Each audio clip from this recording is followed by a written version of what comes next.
मान्यवर, अभी एक फैशन हो गया है, आम्बेडकर आम्बेडकर आम्बेडकर आम्बेडकर आम्बेडकर आम्बेडकर। इतना नाम अगर भगवान का लेते तो 7 जन्मों तक स्वर्ग मिल जाता। आम्बेडकर के जाने से मंत्रिमंडल कमजोर नहीं होता है। उर्दू प्रेस से बीजेपी नेताओं और मंत्रियों द्वारा राहुल गांधी के खिलाफ लगाए जा रहे आरोप उचित नहीं हैं। राजनीतिक प्रतिद्वंद्विता को राजनीतिक और वैचारिक मतभेदों तक सीमित रहना चाहिए, सियासत लिखता है।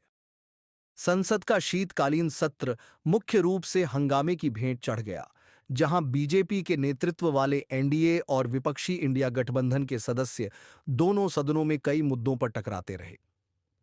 यह सत्र एक कड़वे नोट पर समाप्त हुआ, जिसमें परिसर में झड़पें भी शामिल थीं। यहां तक कि संविधान की यात्रा पर हुई बहस बार बार बाधित हुई, जो अमित शाह की बीआर अंबेडकर पर की गई टिप्पणी के कारण चरम पर पहुंच गई। उर्दू दैनिक समाचार पत्रों ने दोनों पक्षों के बीच बढ़ती खाई पर ध्यान केंद्रित किया, जो आने वाले दिनों में देश भर में और गहराने की संभावना है। आरएसएस प्रमुख मोहन भागवत के हालिया बयान पर ध्यान आकर्षित करते हुए कि अयोध्या में राम मंदिर हिंदुओं के लिए आस्था का विषय है और यह अस्वीकार्य है कि घृणा, द्वेष, दुश्मनी और संदेह के कारण रोजाना नए मुद्दे उठाए जाएं। मुंबई स्थित उर्दू टाइम्स ने 23 दिसंबर के अपने संपादकीय में लिखा कि मंदिर मस्जिद विवादों के पुनरुत्थान को लेकर भागवत की चिंता एक चौंकाने वाली घटना के रूप में सामने आई है। भागवत अधिकारियों से राजधर्म का पालन करने का अनुरोध कर रहे हैं। संपादकीय कहता है, भागवत का बयान हालांकि रोचक भी है, सवाल यह उठता है कि संघ परिवार के कार्यकर्ता उनके सुझावों को लागू क्यों नहीं करेंगे। और यह पहली बार नहीं है कि भागवत की सलाह को नजरअंदाज किया गया है। इसलिए सुझाव देने के बजाय आरएसएस प्रमुख को अपने संघ परिवार के सदस्यों पर नियंत्रण रखना चाहिए, जिससे मौजूदा विवाद समाप्त हो और शांति और सद्भाव सुनिश्चित हो। संपादकीय बताता है कि भागवत के पास देश में सांप्रदायिक असहमति को रोकने की क्षमता है। आरएसएस प्रमुख को उन लोगों पर अंकुश लगाना चाहिए जो विभिन्न मुस्लिम पूजा स्थलों पर हिंदू अधिकारों की मांग कर रहे हैं। उनके सुझावों का जमीन पर असर होना चाहिए, अन्यथा मंच से केवल उपदेश देना किसी उद्देश्य की पूर्ति नहीं करेगा। अमित शाह की टिप्पणी के कारण एनडीए और इंडिया गठबंधन के बीच संसद के भीतर और बाहर हुए टकराव पर ध्यान देते हुए हैदराबाद स्थित सियासत ने 21 दिसंबर के अपने संपादकीय में कहा कि दोनों गुटों के सदस्यों के बीच झड़पें और कुछ सांसदों को चोट पहुंचाने की शिकायतें दर्ज कराना संसदीय इतिहास का एक नया निम्न स्तर है। यह प्रकरण स्पष्ट करता है कि हमारे देश की राजनीति नैतिक और सांस्कृतिक मूल्यों को तेजी से खो रही है।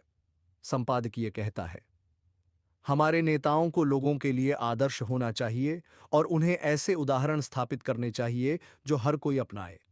लेकिन संसद और विधानसभाओं में हमारे विधायकों ने इसे भुला दिया है। अपने विरोधियों पर हमला करने के लिए वे जिस भाषा का उपयोग करते हैं, वह किसी भी सभ्य चर्चा का हिस्सा नहीं हो सकती। एनडीए और इंडिया सांसदों के बीच संसद के प्रवेश द्वार पर हुई बदसूरत झड़प को दुर्भाग्यपूर्ण कहा गया। यह भी दुर्भाग्यपूर्ण है कि अंबेडकर के मुद्दे से ध्यान हटाने और राजनीतिक प्रतिशोध में शामिल होने का प्रयास किया जा रहा है। प्रधानमंत्री मोदी ने शाह की टिप्पणी का बचाव करने के लिए इस विवाद में हस्तक्षेप किया।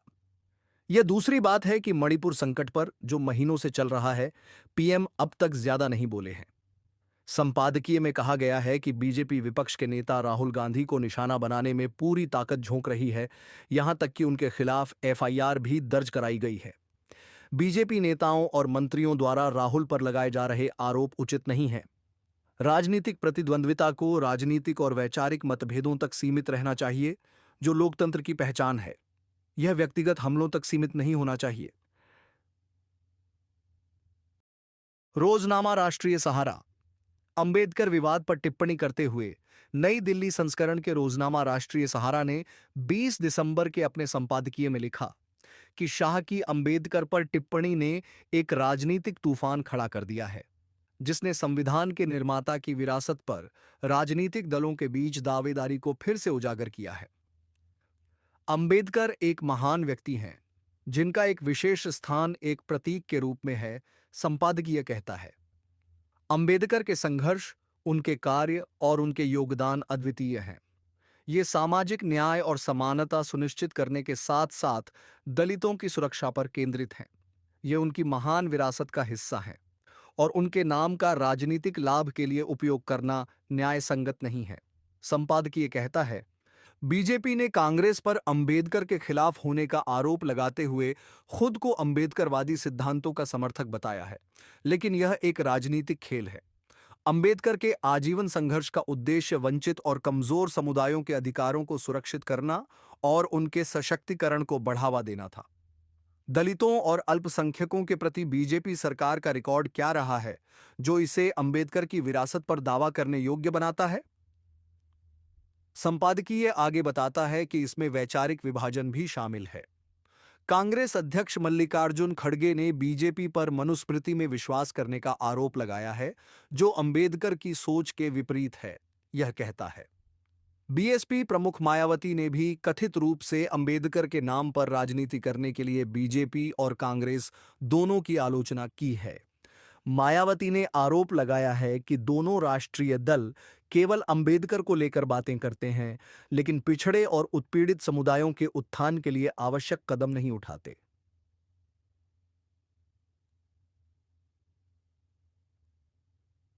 संपादकीय कहता है कि एक महत्वपूर्ण सवाल यह है कि क्या हम अंबेडकर के दृष्टिकोण को हकीकत में बदलने में सफल हुए हैं, जहां हर नागरिक और हर समुदाय को समान अधिकार और समान अवसरों तक पहुंच प्राप्त हो। अंबेडकर के नाम का उपयोग केवल एक राजनीतिक या चुनावी साधन के रूप में नहीं किया जाना चाहिए।